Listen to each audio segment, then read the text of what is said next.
বাংলাদেশ থেকে মালদা সীমান্ত পেরিয়ে অনুপ্রবেশ বানচাল করলো বিএসএফ এবং স্থানীয়দের তাড়ায় বানচাল হয়ে গেল অনুপ্রবেশ। কথা বলবো আমাদের প্রতিনিধি সমক লাহিড়ী রয়েছেন টেলিফোন লাইনে। সমক, কতজন অনুপ্রবেশের চেষ্টা করছিলেন, বিএসএফ সূত্রে কি জানা যাচ্ছে?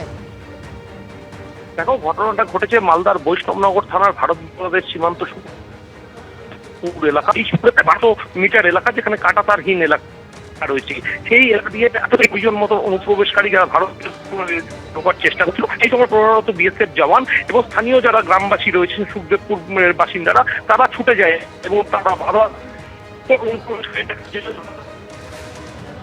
বাংলাদেশের সমক, তুমি আমাদের সঙ্গে থাকো। কিছু যান্ত্রিক সমস্যা হচ্ছে, আমরা আবারও যোগাযোগ করার চেষ্টা করছি আমাদের প্রতিনিধি সমক লাহিড়ীর সঙ্গে। ছবি আপনারা দেখতে পাচ্ছেন একেবারে মালদা সীমান্তে, যেখানে বিএসএফ এবং মালদা পুলিশ একেবারে রীতিমতো টহলদারি চালাচ্ছে। অনুপ্রবেশ তারা রুখে দিয়েছে। বাংলাদেশ থেকে ভারতবর্ষে মালদা সীমান্ত পেরিয়ে প্রবেশের চেষ্টা করছিলেন কয়েকজন, তাদের আটকে দেয় বিএসএফ। সমক লাহিড়ীর সঙ্গে আমরা আবারও যোগাযোগ করতে পেরেছি। সমক, তুমি যেমনটা বলছিলেন।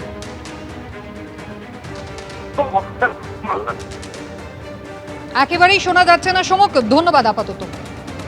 মালদার সুখদেবপুর সীমান্তের ছবি দেখতে পাচ্ছেন, যেখানে বিএসএফ এর তৎপরতায় অনুপ্রবেশ রুখতে পারল মালদা পুলিশ।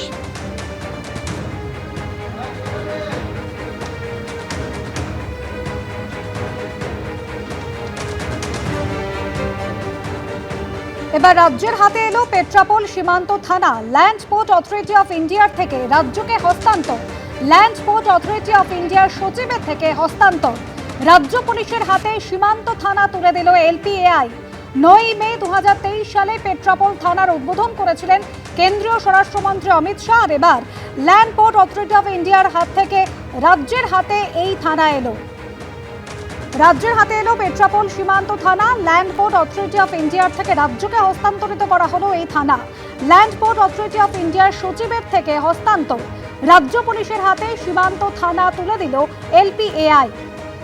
3 বছর আগে পেট্রাপোল থানা উদ্বোধন করেছিলেন কেন্দ্রীয় স্বরাষ্ট্রমন্ত্রী। আর এবার রাজ্যের হাতে এলো এই পেট্রাপোল সীমান্ত থানা।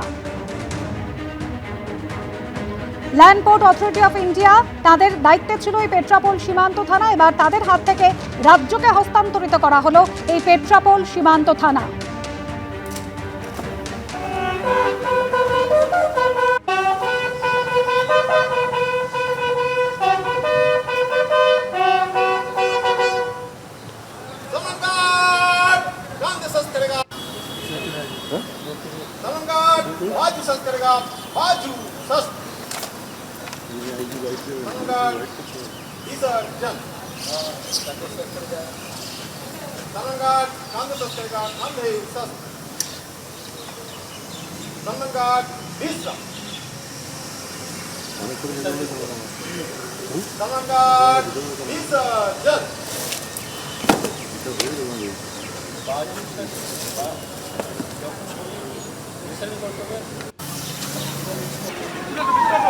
সমীরণ পাল আমাদের প্রতিনিধি রয়েছেন আমাদের সঙ্গে টেলিফোন লাইনে। সমীরণ, 3 বছর আগে এই পেট্রাপোল থানার উদ্বোধন করেছিলেন কেন্দ্রীয় স্বরাষ্ট্রমন্ত্রী।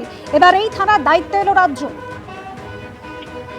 একেবারেই দেখো অনুসুয়া, গত 2023 সালে 9 মে স্বরাষ্ট্রমন্ত্রী অমিত শাহ তিনি এই পেট্রাপোলের থানার উদ্বোধন করেছিলেন, কিন্তু তৎকালীন তৃণমূল পরিচালিত রাজ্য সরকার সেই থানা তারা ব্যবহার করেননি এবং সেখানে রাজ্য সরকার সেই থানা রাজ্য সরকারের কাছে হস্তান্তর করতে পারেনি এলপিআই, অর্থাৎ land port authority of India.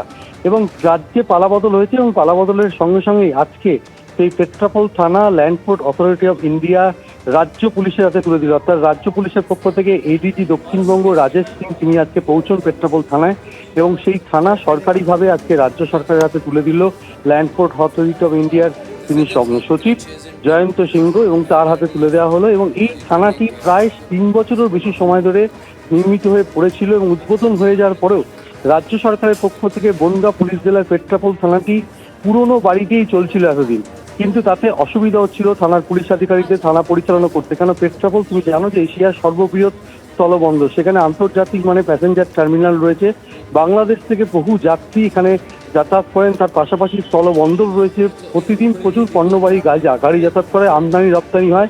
এই গুরুত্বপূর্ণ এই থানার যে ভবনটি এতদিন রাজ্য সরকার তারা নিজেদের কাছে নেননি এবং সেই থানাটি আজকে হস্তান্তর করা হলো land port authority of India, রাজ্য পুলিশের হাতে তুলে দিল এবং সেই অনুষ্ঠানে উপস্থিত ছিলেন রাজ্যের খাদ্য সরবরাহ সমবায় মন্ত্রী অশোক কীর্তনী এবং রাজ্য পুলিশের শীর্ষ কর্তারা। এবং এতদিন থানাটি নবনির্মিত অবস্থায় পড়েছিল, কিন্তু সেই থানা হস্তান্তর নেওয়া হয়নি রাজ্য সরকারের পক্ষ থেকে। রাজ্যে পালাবদল হতেই এই নতুন থানাটি সরকারিভাবে land port authority of India রাজ্য সরকার হাতে তুলে দিল। অনুষ্ঠ। ধন্যবাদ সমীরণ। এই সরকার চায়নি পশ্চিমবঙ্গের বাস্তব উন্নয়ন। যে সরকার এসেছে পশ্চিমবঙ্গের বাস্তব উন্নয়ন আপনারা দেখতে পাবেন। এখন 100বার অনুপ্রবেশ বন্ধ হবে, 200% বন্ধ হবে। একটা পাখি আমরা প্রবেশ করতে দেবো না ভারতবর্ষে, কোনো অনুপ্রবেশকারীকে ভারতবর্ষে প্রবেশ করতে দেওয়া হবে না। কারণ বিগত দিনে পুলিশকে যেভাবে পরিচালিত করা হয়েছে না, পুলিশ তো সঠিকভাবে তার কাজ করতে পারেননি। আজকে পুলিশের কাজ করবে, কোনো রাজনীতিকরণ হবে না পুলিশে। সেটা আমাদের অমিত শাহর নির্দেশ, শুভেন্দু অধিকারীর নির্দেশ। নর্মালি কোনো অনুপ্রবেশকারী ঢুকতে পারবেন না। এবিপি আনন্দ, এগিয়ে থাকে, এগিয়ে রাখে।